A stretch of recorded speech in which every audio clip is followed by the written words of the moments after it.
நாம் வாக்களித்து தேர்ந்தெடுத்த அரசு இருக்கிறது, ஆட்சியாளர்கள் உள்ளனர் என்ற நம்பிக்கையுடன் தான் மக்கள் இருப்பார்கள்.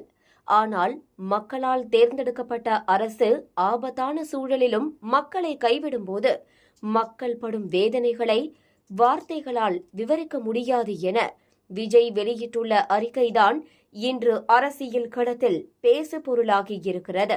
திருவண்ணாமலை வ.உ.சி. நகர் பகுதியில் 2 தினங்களுக்கு முன் பெஞ்சல் புயல் காரணமாக ஏற்பட்ட மண் சரிவில் சிக்கி ராஜ்குமார் என்பவரின் வீடு முழுவதும் மண்ணுக்குள் புதைந்து போனது.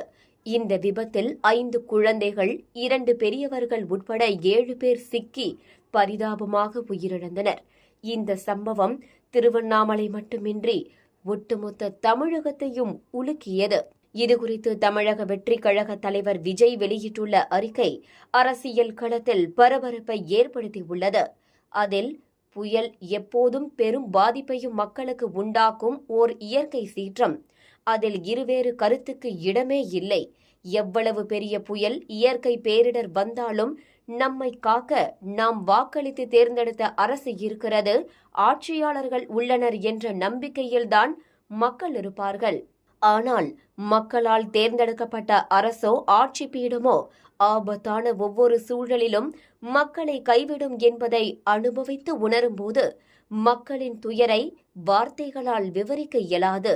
நமக்கு பாதுகாப்பாக இருப்பார்கள் என பரிபூரணமாக நம்பி வாக்களித்து அதிகாரத்தில் அமர்த்தி அழகு பார்த்த மக்களை பாதுகாக்க முறையான திட்டங்களை தீட்டவில்லை. குறைந்தபட்ச பாதுகாப்பு முன்னெச்சரிக்கை நடவடிக்கைகளை கூட செய்யாமல் அவர்களை கையறு நிலையில் பரிதவிக்க விடும் சுயநல ஆட்சியாளர்களை என்னவென்று சொல்ல?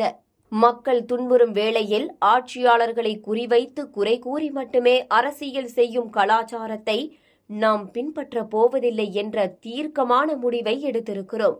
ஒவ்வொரு வருட பேரிடரின் போதும் பாதிக்கப்பட்ட மக்கள் சிலரை ஆட்சியாளர்கள் சந்தித்து புகைப்படம் எடுத்துவிட்டு தற்காலிக நிவாரணம் கொடுத்துவிட்டு போவதுதான் தீர்வா?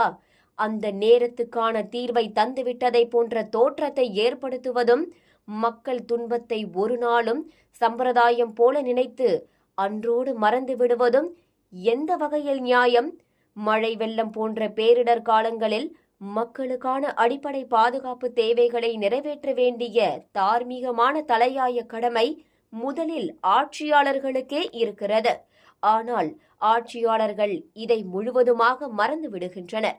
மக்களை பாதுகாப்பாக வைப்பதற்கான நிரந்தர தீர்வை நோக்கி நகர்வது குறித்து அவர்கள் எல்லளவும் சிந்திப்பதில்லை.